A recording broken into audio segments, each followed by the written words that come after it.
I didn't want to think about all what happened, so I just buried my past.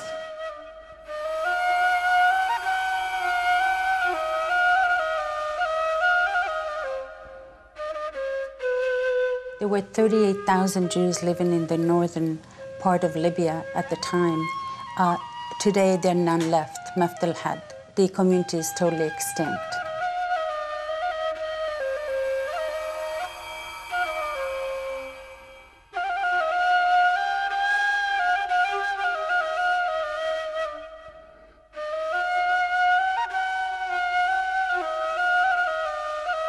If somebody wants to understand what is going on in the Middle East, they have to understand the Jewish refugees from Arab countries. מאחורי הכותרות של הקונפליקט המזרח-תיכוני, קבור סיפורן הנזנח של הקהילות היהודיות המקומיות באזור. ב-1945 חיו כמיליון יהודים במזרח התיכון מחוץ למנדט בפלסטין. בתוך מספר שנים נותרו רק אלפים ספורים. הרובעים היהודים העתיקים של קהיר, דמשק ובגדד, שהיו בעבר מרכזים פעילים והומים, דוממים כיום. זהו סיפורם של האלפים שברחו מבתיהם, שסבלו במחנות פליטים, ושכיום נושאים בדומיה את הזיכרונות של תרבויות שנהרסו.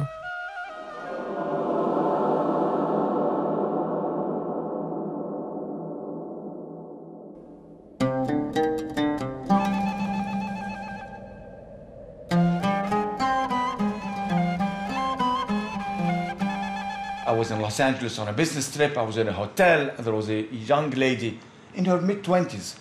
And I could tell from her name and from her looks that she was Egyptian. So I said, Ahlan wa sahlan. He said, oh, do you speak Arabic? I said, yes. And she said, why did you leave Egypt? I said, well, I'm Jewish. He said, oh, I didn't know that there were Jews living in Egypt. And I told her the whole story. And she was shocked.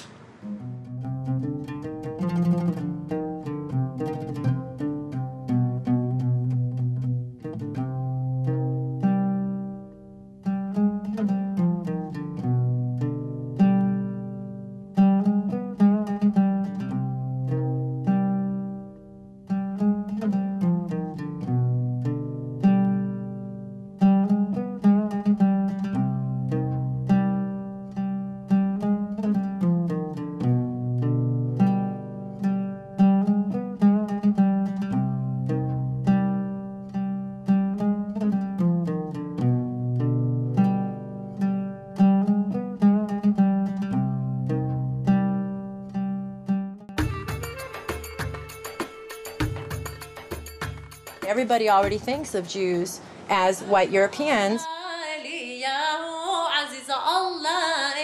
Not all Jews are European. לולו החזום היא מייסדת הפרויקט היהודי הרב-תרבותי ועורכת של קובץ מאמרים שנכתב על ידי נשים יהודיות מזרחיות.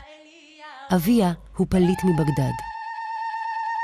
When I sing traditional Middle Eastern and North African Jewish music, people will often say to me, it sounds Arabic. And I say to them, you know, we're not called cousins for no reason. What is Middle Eastern North African has come to be known as Arab. And people forget that there are many other indigenous peoples from the region, and the Jews are one of them. בשנת 586 לפני הספירה, צבאות בבלים החריבו את מקדש שלמה בירושלים והגלו את יהודי יהודה לבבל, שהיא עיראק בימינו. There was a short period in Jewish history where the Jews who were expelled from Palestine by the Babylonia were or had to be exiled to Babylon.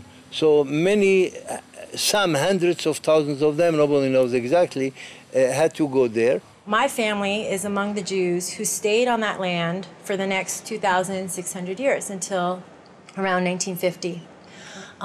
Jews who stayed in the region are known as Mizrahim, which in Hebrew means Easterners. They either stayed on that land of Babylon, as my family did, or they migrated to lands throughout the region, whether it was Iran, whether it was Syria, Lebanon, Morocco, Tunisia, Algeria, and so on, the entire region. המרכז למורשת יהודי בבל באור יהודה הוא מוזיאון שנוסד בישראל על ידי יהודים עיראקים כדי להעלות על נס את ההישגים וההרס של הקהילה העתיקה שלהם. Now we are in synagogue, which is the very ancient synagogue in Baghdad. And this is part of the museum, which is in the center. It's a very successful museum of the exile. מרדכי בן פורת הוא מייסד המוזיאון. בן פורת שנולד בעיראק עלה לירושלים ברגל בשנת 1945. מספר שנים מאוחר יותר הוא היה מעורב באופן פעיל מאוד בארגון יציאתם של 120,000 יהודים מעיראק. המוזיאון של בן פורת מעלה על נס את ההישגים של הרבנים הבבליים מהתקופה העתיקה. הרבנים שכתבו את התלמוד, אוסף חוקים יהודי שמעצב את החיים היהודיים עד היום. שמו של אחד הרבנים הקדומים הללו מתנוסס כיום במרכזי סטודנטים יהודיים באמריקה, הנקראים הלל סנטר, על שמו של הרב הלל שחי לפני 2000 שנה במקום שנמצאת בו עיראק כיום. The Jews were about 2,600 years in Iraq, and when they came to Iraq, they came before the Arabs, before the Muslims, of course.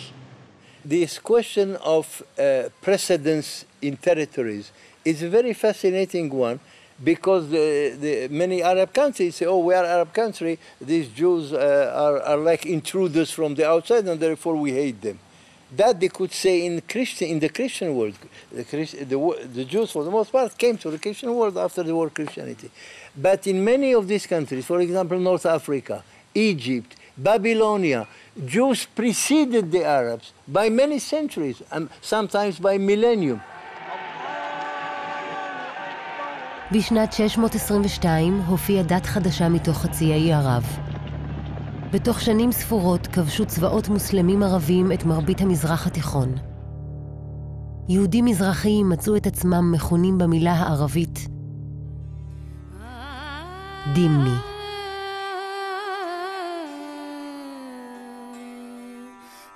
A dhimmi or a dhamma, depending on the pronunciation, is a tolerated people. It's the people of the book, Christians and Jews, people who worship, practice the Bible.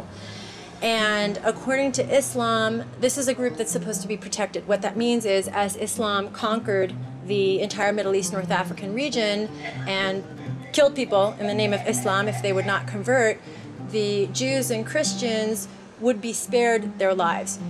However, they always had to be both physically and metaphorically inferior. For example, a Jew could not ride a horse because then his head would be higher than that of a Muslim. Jews could not build a synagogue higher than a mosque. All houses in Yemen, I mean the Jewish houses, must be lower, far lower than the Muslims. If God forbid one of the houses is a little bit higher than of the Muslims, it will be pulled down. You see, the dhimma, as I said, is juridical. It's very precise, but it has also economic, political, and social repercussions.